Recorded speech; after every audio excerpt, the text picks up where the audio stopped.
Good morning, everyone. Thank you so much for joining me today. My name is Janine McGowan, and I design cross stitch as the Blue Flower. It's a beautiful, kind of atmospheric morning here in northern Nevada. We've got a little bit of drizzle.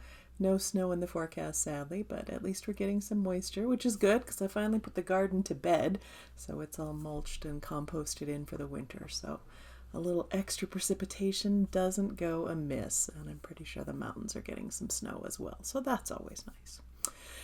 Jumping right in, I have to start with an apology. I did an absolutely terrible job of responding to comments on the last video. I read them all. I wanted to find time to do thoughtful comments in response to each one, and with all the big rush at both jobs leading up to Christmas and hoping for some time off next week, it just kept getting pushed to the bottom of the list, and I apologize for that. I so appreciate all of you who take the time to comment, and I read every single one, so I will do better in future, but this time it just didn't happen. So there you go.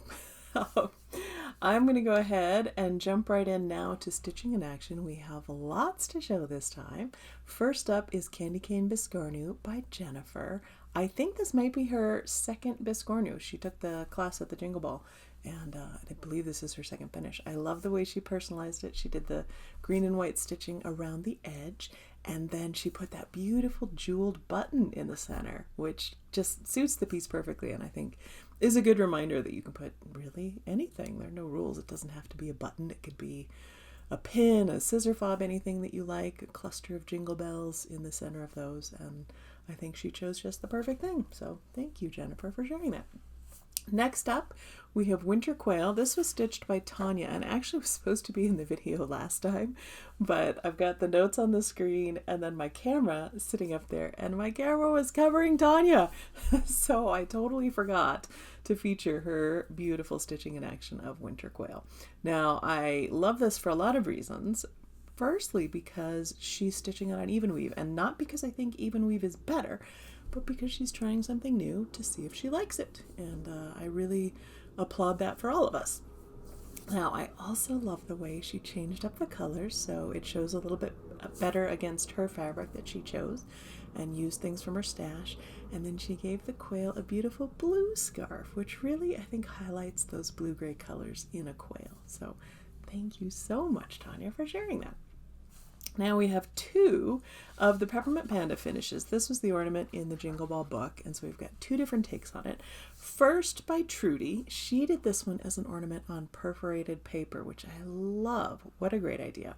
And then she added some sparkly tinsel, I don't know if you can see it, around the candy cane, which is such a great little addition. It makes it very festive.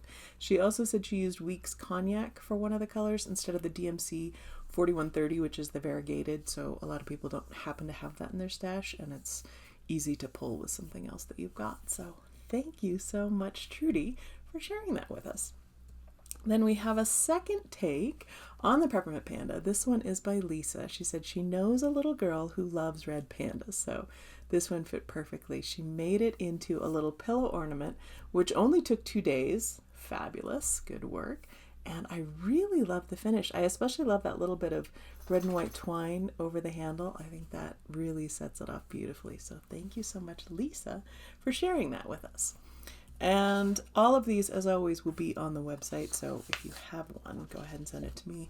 And if you're looking for some of the tips, I'll put the information on the website as well to see what other people have substituted. Now, last one for this episode. This is sad. This is Rebecca, who's been stitching the Greyhound year 3 months at a time as a memorial piece for her dog Seamus, and I have loved seeing all of these, so I'm very sad that this is the last round. Rebecca, I need to design more Greyhounds so you can stitch more Greyhounds for me and send them in, because they're always so creative and fun. She's done these on, let's see, 24 count Lugana, and I particularly love her additions always. But I love the little ghost rabbit on top of October, and she's changed the colors to match Seamus and set him off a little bit. So sadness that we don't get to see any more of these, but thank you so much, Rebecca, for sharing. All right. What I'm stitching. I did actually finish the Greyhound year by Dirty Eddie, And then I forgot to take a picture of it because I just got a model from market back and it was a big rush. So I got it back, opened the package, and then thought, well, I'm sending it off for stitching. I'll just put in 2 finished things that I've got. So Greyhound Santa went off to Acorns and Threads for emergency framing.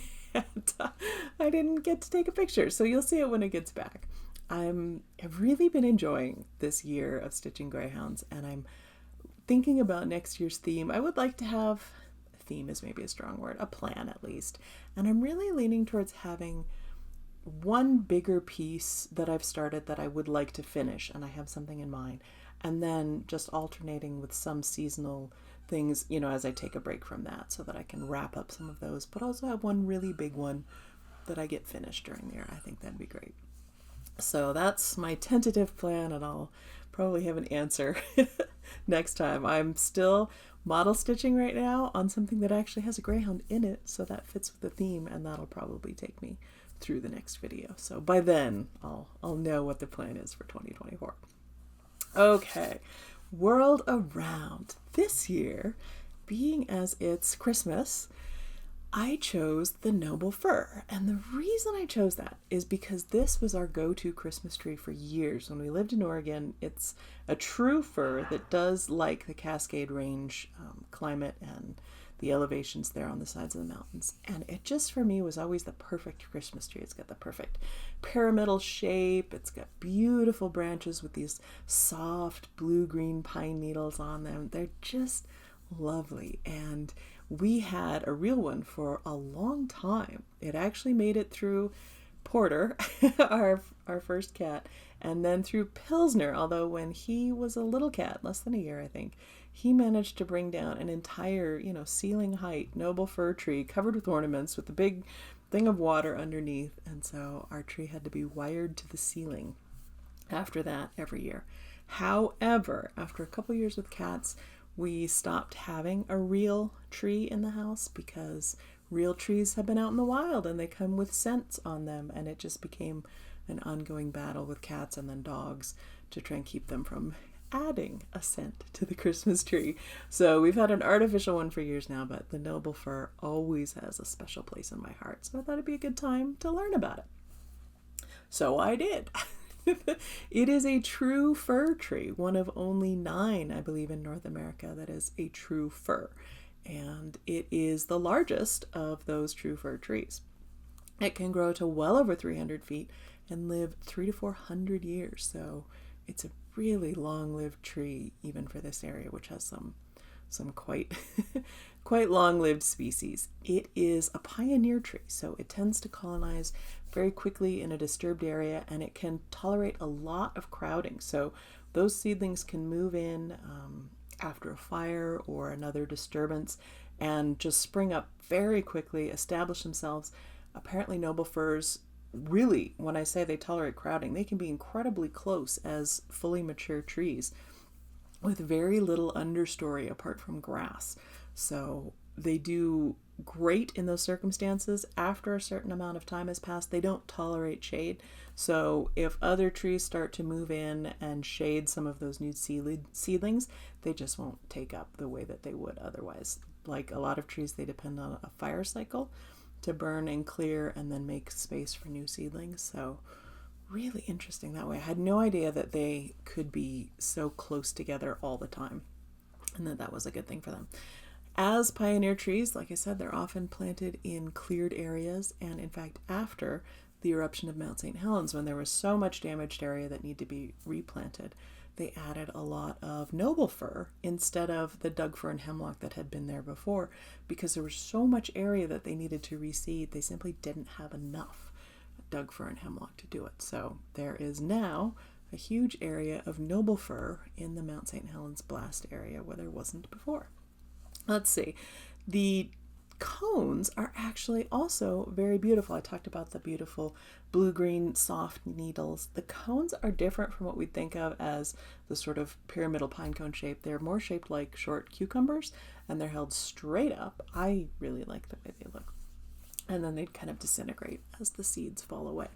and spread out. The grouse eat the needles, which I found surprising.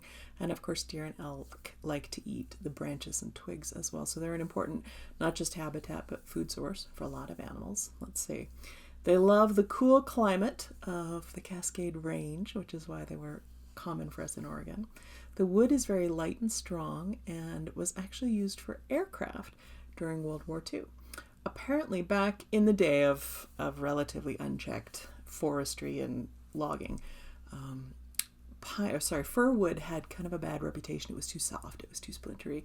And so the noble fir, which actually has quite good wood, was called larch so that it wouldn't be tainted with the idea of its being fir wood. It was that good larch wood, even though it's not a larch. So we've talked before about all the things that get a different name just to make them sound better. So that's this world around. Whatever you are doing this holiday season, whatever you're celebrating, I hope you get a bit of nature in your celebration as well. On to questions. Last time the question was, how do you feel about eggnog? And it definitely seems to be polarizing. People are either strongly for or strongly against, and not a lot in between. But I did get some great recipe ideas from all of you, so thank you for that. All right, question this video.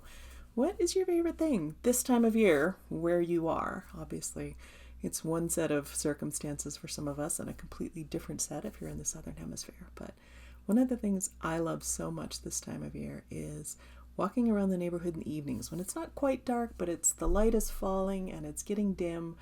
I love the way the light looks. I love the cool air. I love seeing the Christmas lights on the houses. The dogs really enjoy walking around, and it's just a very pleasant end of the day ritual if we can do that. So it's something that we all really enjoy. And I'd love to hear from you what you enjoy. All right, best thing this video, and I've just realized, you talk about my camera covering things, I've just realized that I completely skipped my stash spotlight. So I'm going to circle back and do that because I made notes. And yeah, I've gotten better camera placement after the Jingle Ball, so I have a little stand that I bring down my camera and it gives a better angle, but it also covers part of my notes, so I'm working on figuring that out. But Stash Spotlight is something that I've had my eye on for almost a year, and I finally bought it. It's not very expensive, it's just something vintage, but I just really thought it would be a good wind up to the end of the Greyhound stitching year. So this little Greyhound bookcase, it's Art Deco in style, which isn't normally my thing, but I don't care. I love it. So pretty. So that was my stash spotlight. On to the best thing this video, I've got Tall Treat on the website. And that was the ornament from last year's Jingle Ball, the giraffe with the candy cane and a little bow on it. And I had been thinking that belonged to the Jingle Ball, so I was totally misunderstood that, and Steph let me know that that's not the case. So now that it's been a year, I just put it up on the website. I probably won't send it to the printer for printing because it's just a single ornament, but it's up there as a PDF if you want to buy it that way. Let's see. Giveaway. Lots of comments. Another reason I didn't keep up with the comments. Lots of people put in their comments with the word candy to win the 2 candy cane Biscornu kits that were left over, one of which has been to Hawaii and back.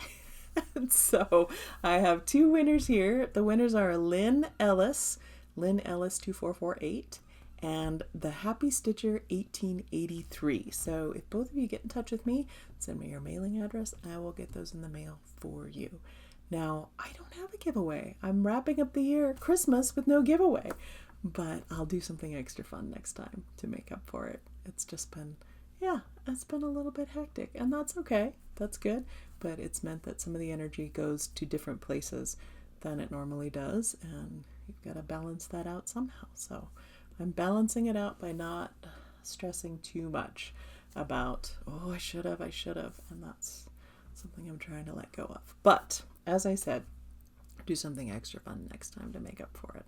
And I hope that you are all going to have a beautiful holiday season. It's been a real privilege to share 2023 with you. I feel like I've grown a lot. You've inspired me. I've learned new things. I've pushed myself in ways that I didn't think I could. And it's been just a real treat to see what you've done and how you've pushed yourselves to learn new things, how you've inspired me with your creativity. It's been a pleasure. So that's it for me. We've got a new video coming next year in the new year. Before then, we've got a puppy video at the end of this, which seems to be all walking. For some reason, I was putting together the pictures I'd taken and realized it was all walking. So I guess we really are enjoying our walks this time of year. I hope you have a lovely wrap up to 2023, and I'm very much looking forward to seeing you in the new year. Bye.